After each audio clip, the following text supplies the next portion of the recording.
வணக்கம் நண்பர்களே. இன்றைக்கி ஒரு முக்கியமான ஒரு டாபிக் பற்றி பேசுவோம். நிறைய பேர் என்ன கேட்குறாங்க அப்படின்னா, உணவை சமைக்கிறதுனால தாங்க அதில் இருக்கிற எல்லா சத்தும் போயிடுது. இது சமையலே ஆபத்தானதுங்க. இப்போ சமைக்காத உணவு முறை, சமைக்காத ஹோட்டல் அப்படின்லாம் கூட வந்திருக்கு. சரி, ஒரு நல்ல விஷயந்தான், நான் இல்லைன்னு சொல்லலை. ஸோ உணவை சமைக்கிறதுனால தான் மனுஷனுக்கு பிரச்சனையா அப்படின்னு ஒரு கேள்வி அடிப்படையில் கேட்குறாங்க. அப்போ சமைக்கிறதுக்கு சிறந்த முறை என்ன? சத்துக்கள் இல்லாமல் எப்படி, சத்துக்கள் குறையாமல் எப்படி நம்ம சமைக்கிறது? ஸோ இதை பற்றிலாம் நம்ம இந்த காணொலியிலும் நம்ம அடுத்த காணொலியும் பார்ப்போம். ஸோ இன்றைக்கி அடிப்படை கேள்வி என்னென்னா, உணவை சமைக்கிறதா மனுஷனுக்கு பிரச்சனையா பார்ப்போம் வாங்க.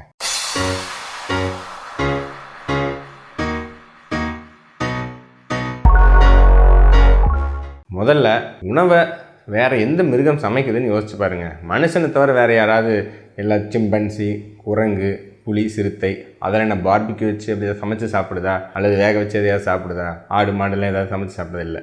உணவை சமைச்சு சாப்பிட்ற ஒரே உயிரினம் மனுஷன்தான். எப்போங்க சமைக்க ஆரம்பிச்சிருப்பான்? மனுஷன் எப்போ தீயை கண்டுபிடிச்சானோ அப்பயே சமைக்க ஆரம்பிச்சிருப்பான். நாமெல்லாம் என்னது, ஹோமோ சேப்பியன்ஸ் நம்ம படிச்சிருப்பீங்க. நம்ம இனம். நமக்கு முன்னாடிலாம் ஹோமோ நியாண்டர்டால்ஸ், அப்புறம் அதுக்கு முன்னாடி வந்தவன் தான் ஹோமோ இரெக்டஸ் அப்படிங்கிற மனிதன். சரிங்களா? நமக்கு ஒரு முன்னோடி. அவனே பார்த்திங்கன்னா ஹோமோ இரெக்டஸ் காலத்திலேயே தீயை கண்டுபிடிச்சிட்டானுங்க. அதாவது 2 மில்லியன் வருஷத்துக்கு முன்னாடி தீ கண்டுபிடிச்சிட்டாங்கன்னு சொல்கிறாங்க. அதாவது 20 லட்சம் வருஷம். சரிங்களா? 20 லட்சம் வருடங்கள் முன்னாடியே தீயை கண்டுபிடிச்சான். தீயை கண்டுபிடிக்கிறப்பே சமைக்க ஆரம்பிச்சிட்டான். இதனால இங்கே என்னங்க நமக்கு அட்வான்டேஜ் அப்படின்னு பார்த்திங்கன்னா, இருக்கிற உயிரினங்கள்லேயே கம்மியான நேரம் சாப்பிட்றதுக்கு செலவழிக்கக்கூடியது நாம தான். சரிங்களா? மற்ற மிருகங்கள்லாம் பாருங்கள், இப்போ ஆடு மாடுலாம் பாருங்கள், அது அப்படியே புல் சாப்பிட்டுட்டு அசை போட்டுக்கிட்டே இருக்கும். சரிங்களா? அதோடைய பாதி நேரம் அது முழிச்சிருக்கிற நேரம், தூங்குகிற நேரம் தவிர இந்த புல் அசை போடுறதுலேயே போயிட்டுருக்கும். சரிங்களா? மற்றதெல்லாம் பாருங்கள், இப்போ சிங்கம், புலி அப்படின்னா வேட்டையாடி நல்ல பொறுமையாக எல்லாம் கடிச்சு எல்லாம் சாப்பிட்டுட்டு அப்புறம் அது ஜீரணமாகறதுக்காக படுத்து தூங்கிடும். சரிங்களா? அப்புறம் மறுபடியும் ரெஸ்ட்டு, அப்புறம் வேட்டையாடுறது, சாப்பிட்றது, இப்படி தான். ஆனால் நாம் மட்டும்தான் சாப்பிட்றதுக்கு நம்ம பாருங்கள், காலையில் ஒரு 10 நிமிஷம், 1/4 மணி நேரத்தில் ஒரு ஃபாஸ்ட் டிஃபன், மத்தியானம் அப்படியே 20 நிமிஷத்தில், பசங்களுக்கே ஸ்கூல் பசங்களுக்கே 20 நிமிஷத்துக்கு மேலே லஞ்ச் போய் கூட மாட்டேங்கிறாங்க நம்ம ஊரில். சரிங்களா? இதெல்லாம் எப்படி சாத்தியம்? சமைக்க ஆரம்பித்ததுனால தான். மனுஷன் என்றைக்கு சமைக்க கற்றுக்கிட்டானோ, சமைக்க ஆரம்பித்த பிறகு நம்ம சாப்பிட்றதுக்கு குறைஞ்ச நேரம் செலவு பண்ண ஆரம்பித்தோம், சாப்பிட்றதுக்கு குறைஞ்ச எனர்ஜி செலவு பண்ண ஆரம்பித்தோம். ஏன்? மனுஷன் யோசிக்க ஆரம்பித்தான், மூளை பெருசாச்சு, மூளைக்கு அதிக சக்தி தேவை. நீங்கள் நினைக்கலாம், மூளை என்னப்பா சின்ன உறுப்பு அப்படின்னு நீங்கள் நினைக்கலாம். ஆனால் உடம்போட ஒட்டுமொத்த உங்களுக்கு எனர்ஜி, எரிசக்தி செலவில் 25% மூளைக்கு போகுது. அதனால தான் நாமெல்லாம் உட்காந்து பேசிக்கிட்டு இருக்கோம், யூடியூப் வீடியோ போட்டுக்கிட்டு இருக்கோம். மூளை எவ்வளோ சின்ன உறுப்பு, 25% எனர்ஜி எடுத்துக்குது. அப்போது நம்ம சாப்பிட்றதுலே எல்லா எனர்ஜி நம்ம செலவு பண்ணிகிட்டு இருந்தோம்னா மூளைக்கு எப்படிங்க அந்த காலத்தில் எனர்ஜி கிடைச்சிருக்கும்? ஸோ மனுஷன் சமைக்க ஆரம்பித்த பிறகு அப்புறம் தான் பார்த்திங்கன்னா நம்மளுடைய நாளடைவில் பரிணாம வளர்ச்சியில் இப்போ நம்மளுடைய முன்னோடி மிருகங்களுக்கு இல்லாத மாதிரி நம்மளுடைய குடல் அதெல்லாம் ஓரளவுக்கு கொஞ்சம் சுருங்க ஆரம்பிச்சது. ஸோ இந்த சமைக்க ஆரம்பித்தது ஒரு முக்கியமான திருப்புமுனை. ஏன் அதில் சமைக்க ஆரம்பிக்கல அப்படின்னா, வெறும் நம்ம வேட்டையாடி பழம் பறித்து சாப்பிட்டுட்டு இருந்தோம் அப்படின்னா உங்களுக்கு மனுஷன் ஒரு அளவுக்கு மேலே எக்ஸ்பேண்ட் ஆகவே முடியாது. அந்த மாதிரில நார்த் சென்டினல் ஐலாண்டில் இருக்குது, கிட்டத்தட்ட நம்ம ஹாங்காங் தீவுன்னு சொல்கிறோம் இல்லைங்களா, அதுக்கு நிகரான சைஸ் உள்ள ஒரு தீவு. ஹாங்காங்கில் இருக்காங்க கிட்டத்தட்ட 1 கோடி பேர் இருக்காங்க. ஆனால் அந்த அந்தமானோட நார்த் சென்டினல் ஐலாண்டில் வெறும் 200-250 பேர் தான் இருக்காங்க. ஏன் அப்படின்னா அதுக்கு மேலே இனப்பெருக்கம் அடைய முடியாது. நாம் சமைக்க கற்றுக்கிட்டு அப்புறம் நம்ம அது மாமிசமாக இருந்தாலும் சரி, அதுக்கப்புறம் விவசாயம் கண்டுபிடிச்ச பிறகு நீங்கள் யோசிச்சு பாருங்கள், அரிசி, கோதுமை இதெல்லாம் வச்சு தான் இப்போ ஊரே ஓடிக்கிட்டு இருக்கு. சரிங்களா? அரிசி, கோதுமைலாம் நம்மளால் சமைக்காமல் சாப்பிட முடியும்னு நினைக்கிறீங்களா? ஸோ இந்த மாதிரி தானியங்கள் எடுத்து அதை விளைவிச்சு அதை சமைச்சா நமக்கு ஜீரணமாகும் அப்படின்னு கண்டுபிடிச்சிருக்காங்க. நம்ம என்றைக்காவது அரிசி, கோதுமையை சமைக்காமல் சாப்பிட முடியுமா? முடியவே முடியாது. ஸோ சமையல் தாங்க மனுஷனை இந்த லெவலுக்கு கொண்டு வந்து விட்டுருக்கு. இன்னமும் சமையல்னால் ஏதோ பயங்கரமான நம்ம கெடுதலை ஏற்படுத்துகிற மாதிரி நினச்சிட்டு இருக்காதீங்க. 4 பேர் பேசினா அதை நம்பாதீங்க.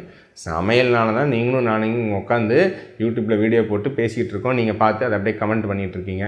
இல்லாட்டி நாம் எங்கேயாவது நார்த்து சென்டினல் என்னோடய பழம் பறிச்சுட்டு அப்படியே ஜாலி சுற்றிட்டு இருந்திருப்போம், ஹொய்யாரே ஹொய்யா அப்படின்னு. முதல் விஷயம் நியூட்ரியன்ஸ், அதாவது நம்ம சத்துக்கள் ஈஸியாக நம்மளை ஜீரணமாக வகையில் உங்களுக்கு மாற்றக்கூடியது இந்த சமையல் தான். சரிங்களா? இல்லாட்டி பெரும்பாலும் நம்ம சாப்பிட உணவுகளில் இருக்கக்கூடிய சத்துக்கள் நம்மளால் பெற முடியாது. நான் சொன்ன மாதிரி ஒரு அரிசி, கோதுமை அதில் இருக்கக்கூடிய அந்த ஸ்டார்ச் அதெல்லாம் வேக வைக்காமல் சமைக்காமல் நம்ம அதில் இருக்கிற சத்துக்கள்லாம் நம்ம உறிஞ்சவே முடியாது. பெரும்பாலான உணவுகள் நான் சொல்கிறேன் பாருங்கள், சாதாரண உருளைக்கிழங்கு சொல்கிறோம், பயங்கரமாக ஆவச்சுன்னு சொல்கிறோம். உருளைக்கிழங்குல இருக்கிற சத்துக்கள் நீங்கள் அப்படியே பச்சையாக சாப்பிட்டிங்கன்னா பெருசாக நமக்கு ஜீரணமே ஆகாது. அதை வேக வச்சு அதில் சமைச்சா மட்டும்தான், வறுத்தா மட்டும்தான் உங்களுக்கு அதில் இருக்கிற சத்துக்களே நமக்கு உள்ளே போகும்.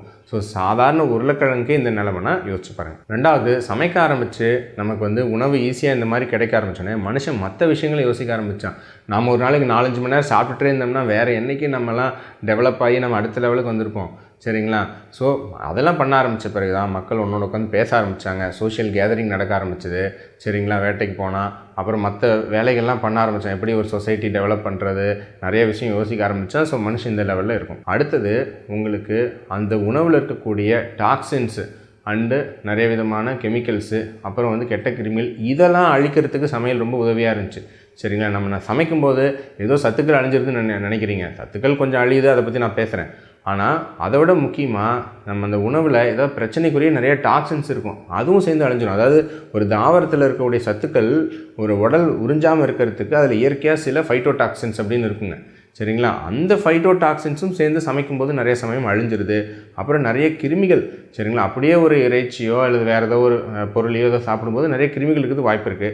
நம்ம சமைக்க ஆரம்பித்த பிறகு தான் அதில் இருக்கிற கிருமிகள் அழிஞ்சு நமக்கு ஒரு சேஃபான பிரச்சனை இல்லாத ஒரு உணவு கிடைக்க ஆரம்பிச்சது. சமைக்க ஆரம்பித்த பிறகு தான் பல்வேறு விதமான ஃபுட்டு வெரைட்டி, இன்றைக்கி வந்து பார்த்திங்கன்னா கிட்டத்தட்ட விஷம் இல்லாத மற்ற எல்லா பொருட்களையும் நம்மளால் சாப்பிட முடியுது. ஏன்னா சமைக்கிறதுனால தான் அது மனுஷனுக்கு உகந்ததாக மாறுது, சரிங்களா? அந்தளவுக்கு மாற்றினதுக்கு காரணம் சமையல் தான். அப்புறம் அதனால தான் பல்வேறு நலபாகம் சொல்கிறாங்க இல்லைங்களா, மெடிட்ரேனியன் குசின், அப்புறம் வந்து பார்த்திங்கன்னா வந்து ஓரியன்டல் குசின், தாய் குசின் அப்படின்லாம் சொல்கிறாங்க, சவுத் இந்தியன், நார்த் இந்தியன். இது எல்லாம் எதனால்? சமையல்னால வந்தது தாங்க, சரிங்களா? சமையல் இல்லைன்னா பிரியாணியும் இல்லை, பரோட்டாவும் இல்லை, வேறு எந்த நீங்கள் சத்துள்ள உணவுகள்னு நினைக்கிற எந்த உணவுகளும் கிடையாது. ஸோ உணவோட பதம் வந்து நம்ம சமைக்க ஆரம்பித்த பிறகு தான் மாற ஆரம்பிச்சது. இல்லாட்டி அப்படியே ஹார்டாக நம்ம கறியை அப்படியே கடித்து சாப்பிட முடியுமா?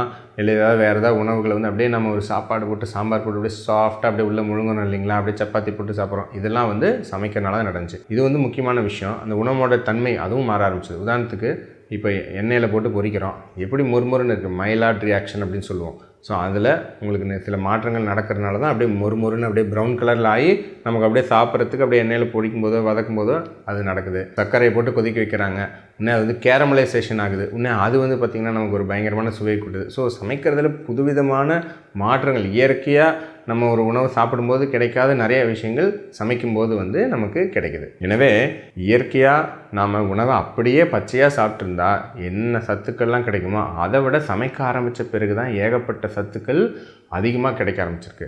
ஸோ அப்போ சமைக்கிறதெல்லாம் 100% சூப்பராக டாக்டர், சமைக்கிறதுல பிரச்சனையே இல்லையானா சின்ன சின்ன பிரச்சனைகள் இருக்குது. என்னது? உணவில் சில சத்துக்கள் சமைக்கும்போது குறைஞ்சும் போக தான் செய்யுது. உதாரணத்துக்கு பார்த்திங்கன்னா vitamin B complex, folic acid, இந்த சத்துக்கள் சமைக்கும்போது குறையுதுங்க.